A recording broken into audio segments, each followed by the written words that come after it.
Hello, families. Thank you for joining me for this review of our parent-student handbook. I appreciate you taking the time to watch this and better understand what is in this parent-student handbook. Before we begin this morning, I'd like to start with prayer. Dear Heavenly Father, we thank you for the opportunity to be able to work with families and with students this upcoming school year. We thank you for the partnership that we have, the opportunity that we have to be able to strengthen the faith of students.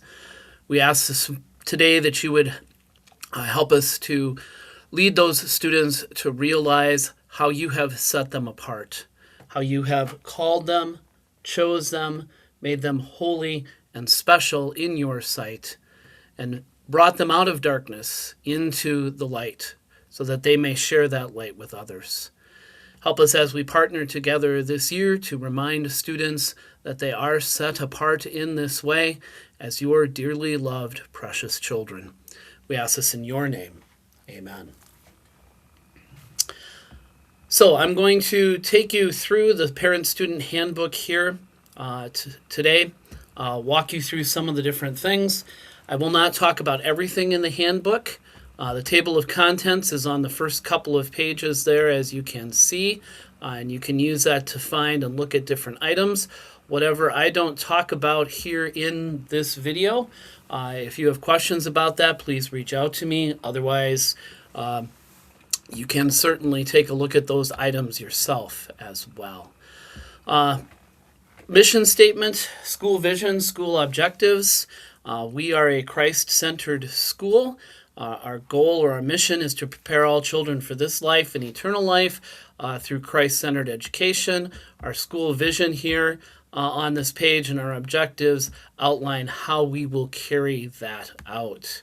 In addition, we are part of the Wisconsin Evangelical Lutheran Synod, so the WELS mission statement is in there. The What We Believe section is just below that, and there is a link here that you can click on to be able to access those statements of belief that we have. If you have not looked those over, I would strongly encourage you to do that. I've attached a document to the email as well that talks about those statements of beliefs that we have. Non-discrimination, we don't discriminate against anyone. You can see that outlined there. We are also an accredited school by the Wisconsin Evangelical Lutheran Synod and by the National Council of Private Schools. Purpose of this handbook is to help parents, teachers, staff, and students partner together for success and to provide a general framework for policies and procedures of our school. It isn't all inclusive. And when unique circumstances arise, we'll provide direction on a case-by-case basis. It may also change during the school year. If it does, we will let you know that as we go forward. Just general school information. School starts at 8 o'clock in the morning. We ask that students be here before 8. Doors open at 7:30 in the morning. But at 8 o'clock, we are beginning classes, and so if your child walks through the doors at 8, they will be tardy. We do ask that we understand who is picking up your child and so on. Attendance is important. As I mentioned, doors open at 7:30, and you can see there the different times that we mark students either being tardy or absent, and so on throughout the school day. As we talk about that attendance portion there, we strongly encourage that students are here on time because that way they don't interrupt class when they come in, and we are also able to help them be ready for the day and so on. And you can see the list there of excused and unexcused absences and tardies and excused ones as well. Persistent tardiness will be addressed. And the students, if they leave during the school day, they need to be signed out in the school office, and it talks about how that takes place there as well. Schoolwork, absence due to illness. If a child misses one day due to illness, we won't send make-up work home. We'll just catch them up when they return the next day. If they miss for longer than that, then we will work with you to make sure that you have the work that they need to do. Absences due to vacation. We are not going to be handing out homework ahead of time. Instead, when students return, we will work with them to make sure that they get caught up on that work. We also request that if your child is going to be gone, you let us know at least 48 hours in advance when you are gone for a vacation. We offer before and after school care. You can see the times there, 6:15 to 7:30, 3:05 to 6. There is a handbook that outlines more information about that if you have not received that. Daily schedule, as I said, doors open at 7:30, school starts at 8, school day ends at 3, and we start dismissing students. Office closes at 3:30. Dress code. We have a dress code that's designed to reflect the dignity of the body and the modesty taught by our WELS faith. Also enhances a sense of school pride and belonging while encouraging discipline and eliminating unnecessary distractions. So all students are required to comply with this dress code here at school and also at school-sponsored events. You can see the list of different items there. A couple of things that are new or slightly different this year. Second to last bullet point there, artificial nails of any kind are not permitted. Nails must be natural, kept short, and neatly trimmed. So please make sure that your child does not have artificial nails as they come to school.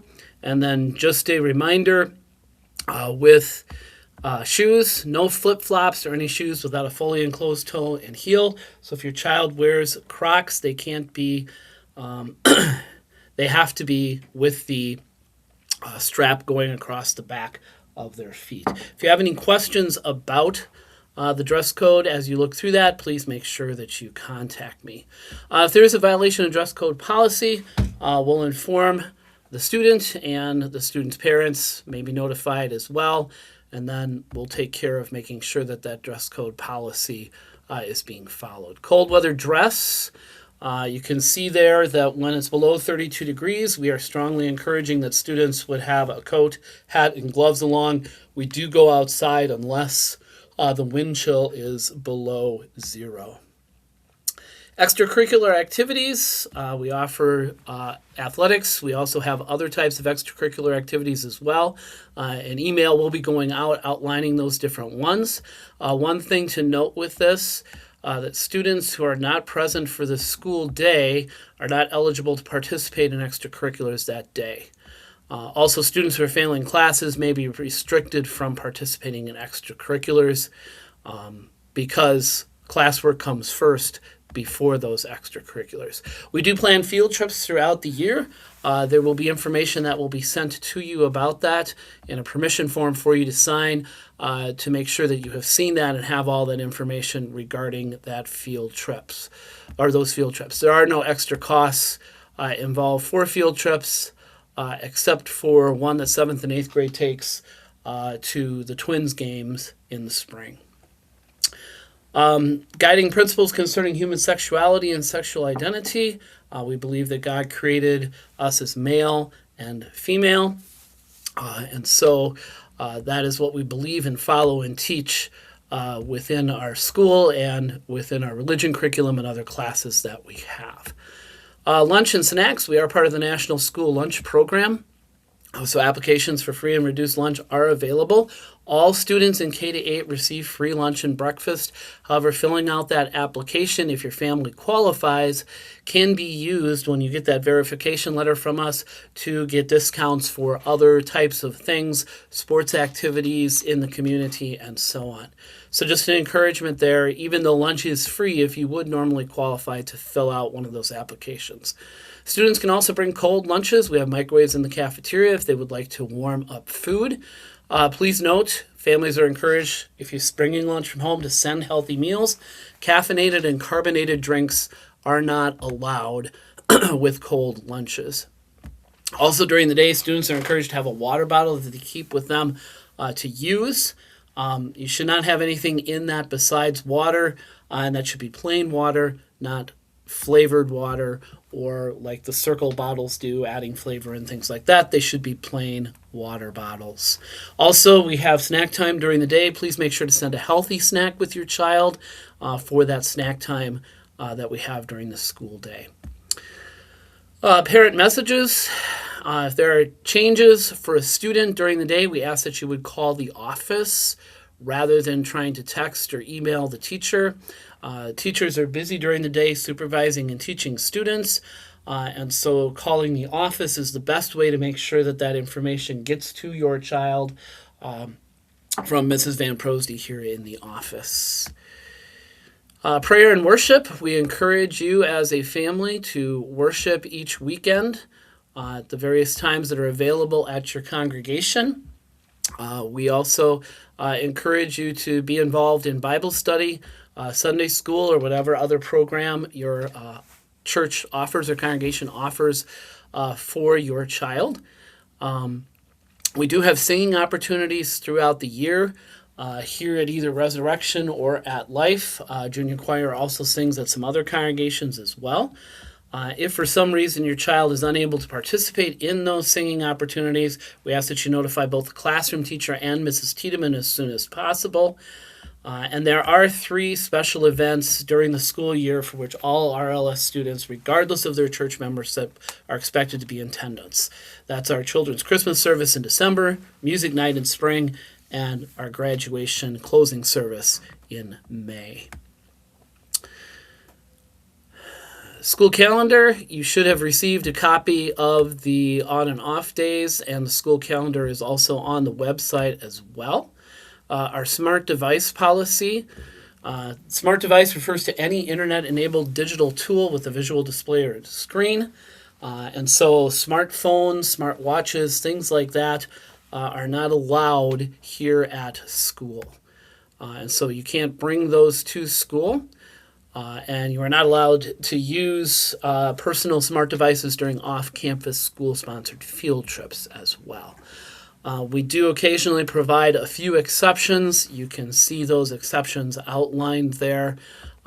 If you feel that your family needs an exception to this policy, please contact me, and then we will work from there to see whether it would be an approved exception or not. Transportation to and from school, drop off and pick up. I will be sending out an email that talks about this and how this works, especially for those of you who are new.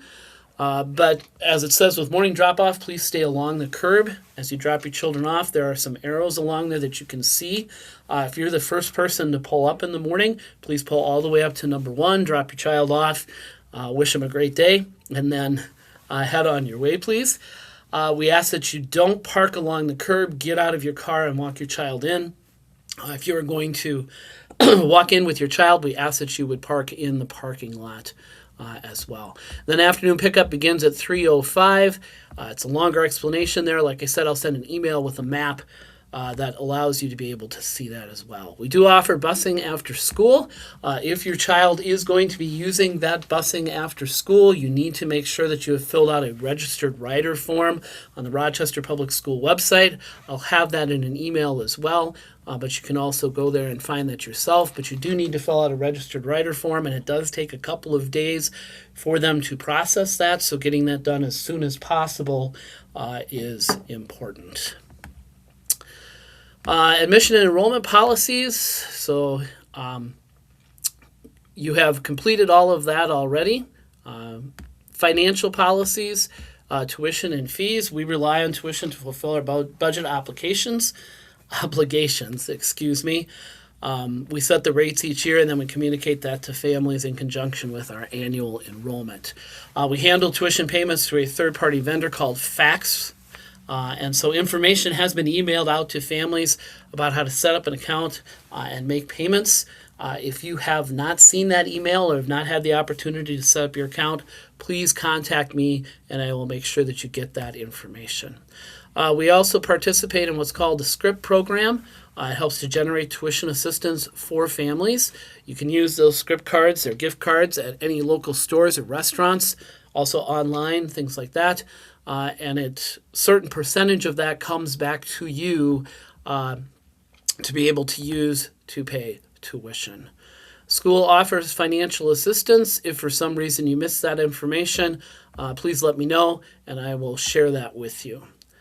Academic policies, we have an integrated curriculum, which means that we incorporate God's Word into everything that we teach here at Resurrection. It also helps us to be able to approach students' intellectual, physical, social, and spiritual development on a daily basis. You can see the different courses and things that we offer here at Resurrection. I encourage you to take a moment to take a look through that and read those. Homework, teachers should have talked a little bit about that in their classroom visits with you here these last couple of weeks. If you have any questions about homework, please make sure you contact your child's teacher. Assessments, we do administer a standardized test to grades 3 through 8. That's the NWEA MAP standardized test. And those results will be shared with you towards the end of the school year. Report cards and student progress. We send out report cards at the end of each quarter. We send out midterms about halfway through each quarter as well to let you know how your child is progressing. You can also check GradeLink online. If you need login information, please contact the office and we'll make sure that you get that. Grades, as it states there, reflect both student performance and level of mastery of the skills being taught. Also, we have behavior grades on there as well that help you understand how your child is performing in some of those areas also. Academic services, we do have a Title I teacher here on campus, but we also have students who go to Gage and John Adams here in Rochester for speech and for other services as well. Behavior. So each student is responsible for behavior that maintains a respectful, welcoming, and joyful learning environment within the school. So respect for oneself, others' authority, and property is expected from each student. Students are to behave in a manner that is morally responsible and gives glory to God, brings credit to themselves, their families, and school community, helps maintain a safe and healthy learning environment. Part of that is our school theme for this year as well. We are set apart. God has set us apart from the world and called us out of darkness into the light, and so we live differently than the world does. So general school conduct expectations are laid out here. Being respectful, you can see the different ways we define that. Being responsible, being safe, and being like Jesus. So we encourage students to follow those 4 general ideas, and then we have school and classroom rules as well. So listening and following directions, raising your hand before speaking or leaving your seat, keeping your hands, feet, and objects to yourself, respecting your classmates, teachers, and staff, using technology as indicated by the teacher, using all materials only for their intended purpose. So all of these are followed by each classroom throughout the school building. And so every teacher knows what is expected of every student knows what is expected of them. And then we as teachers, staff, use law and gospel in a loving manner to help guide students in their Christian living each day. Minor misconduct, as it's outlined here, results in lighter discipline, such as a verbal warning, timeout, a written warning, perhaps a call to parents, different things like that. Different examples of minor misconduct are listed here. So inappropriate language, not following directions promptly, arriving late, dress code violations, teasing, and so on, turning in homework late, any disruptive behavior, other types of minor policy violations that may not be listed here.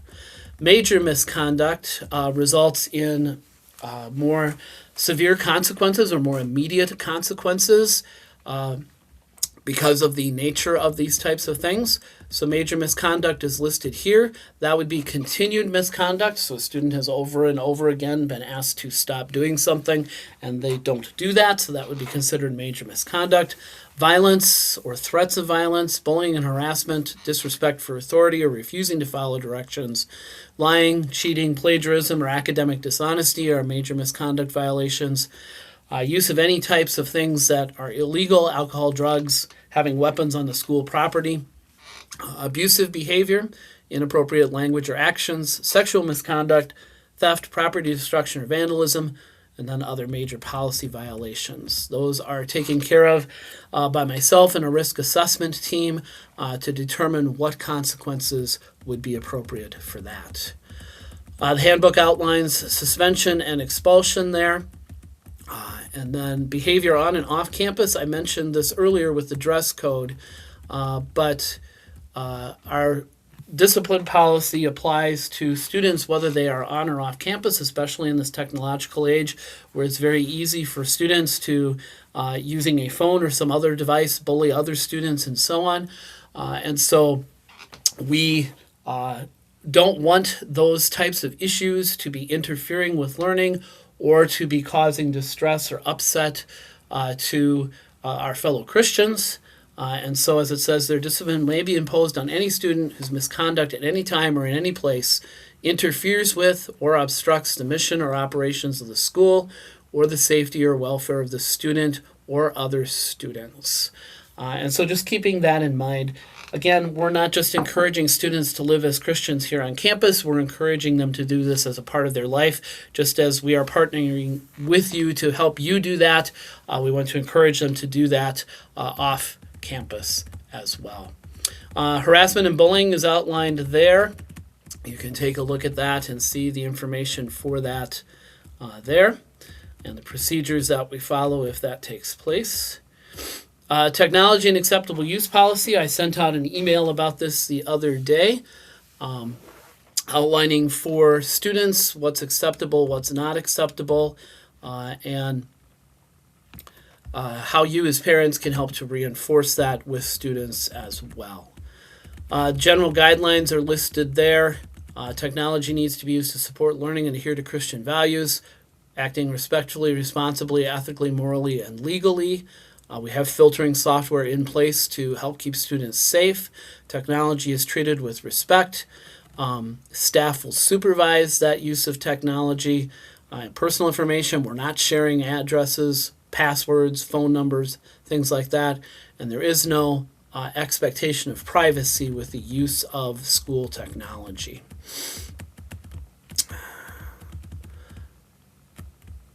Fidgets in classroom materials.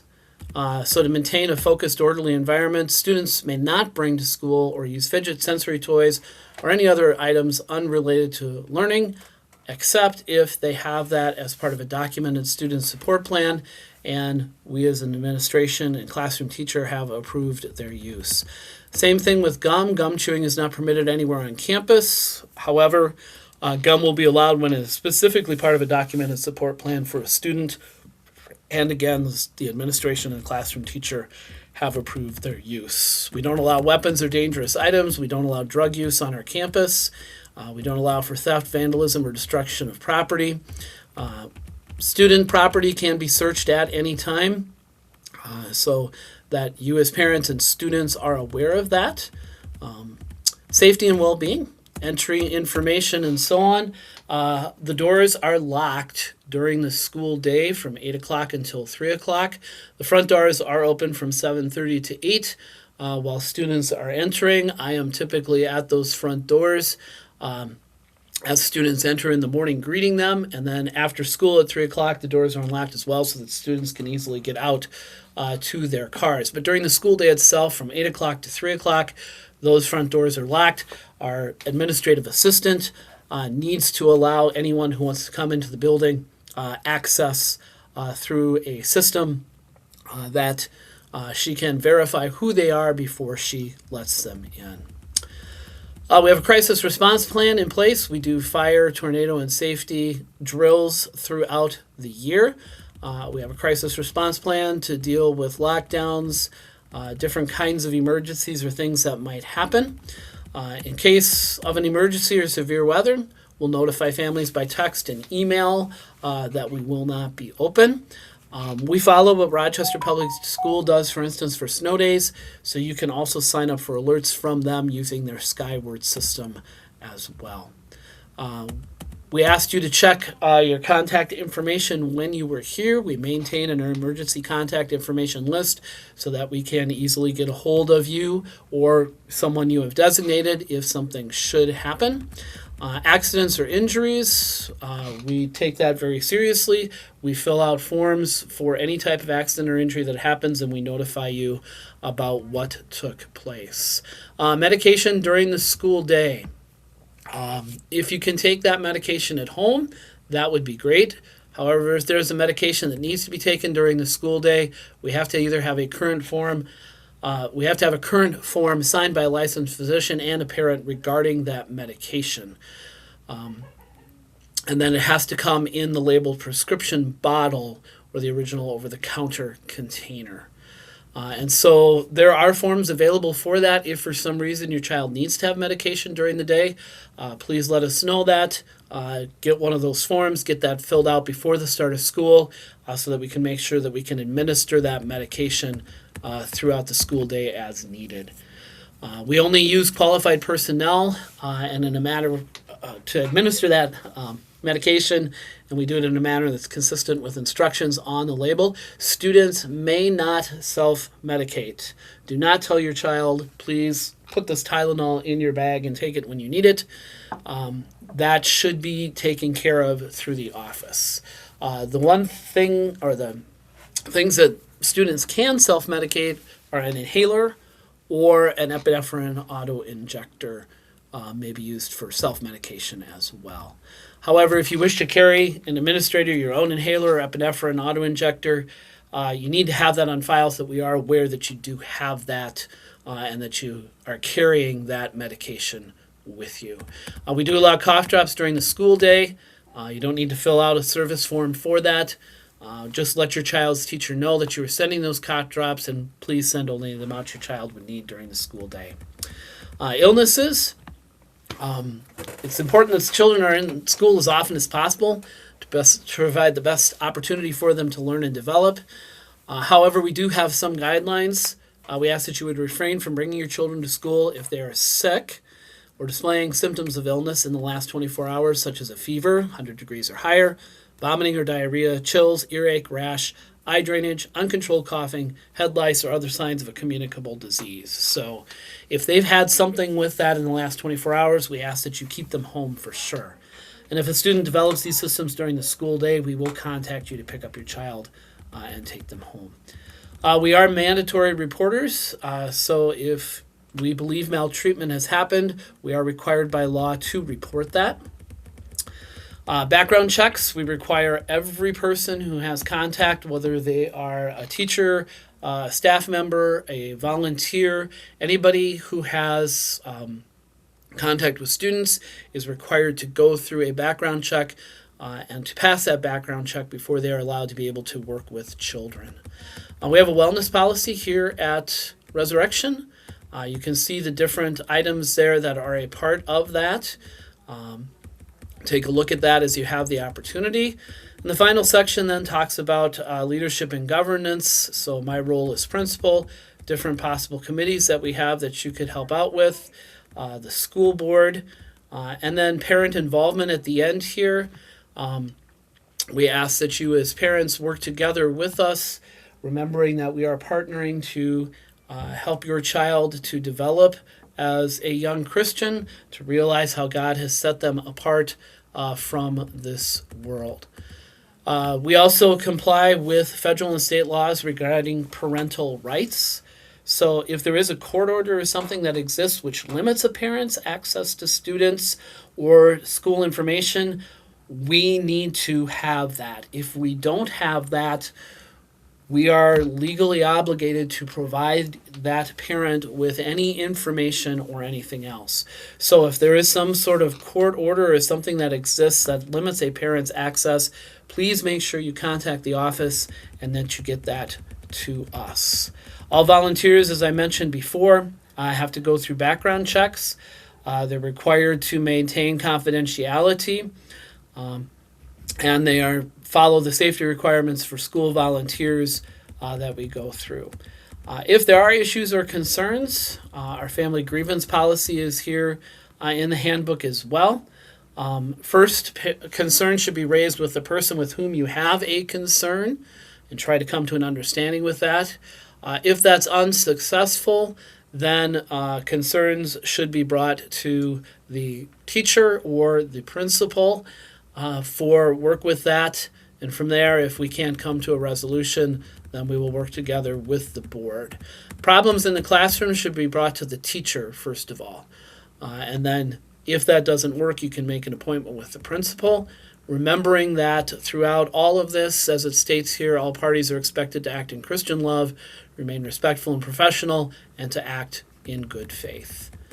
Communication between home and school. We send home weekly newsletters on Sunday evening. We also send home a school newsletter as well on Sunday evening. We will also occasionally use email, text, phone calls, things like that to help keep you aware of what's happening here at school and so on. When you have a question or concern about anything, please communicate respectfully and openly with whomever is in charge of that, teacher, staff, leadership, whatever the case may be. Finally, then, at the end here is the parent partnership agreement. That was sent along in this email as a link for you to sign. I would encourage you to please read through that, make sure you understand that. If you have any questions, please contact me. That needs to be signed and completed before the start of the school year on August 31st. Thank you for your time listening to me walk you through the handbook here. As I said before, if you have any questions, please don't hesitate to contact me, and I will help answer those questions as best I can. Thank you for listening. God's blessings.